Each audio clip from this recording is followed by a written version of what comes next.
路加福音8章22至到25節，平息風浪。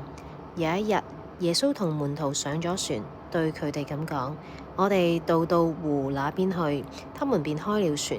正在航行嘅時候，耶穌睡着了。忽然有狂風降到湖上，進入船中的水，使門徒處於危險中。門徒前來叫醒耶穌，說：老師，老師，我哋要喪亡啦！耶穌醒來，斥責狂風同埋波浪，風浪就止息平靜。遂同佢哋講：你哋嘅信德喺邊啊？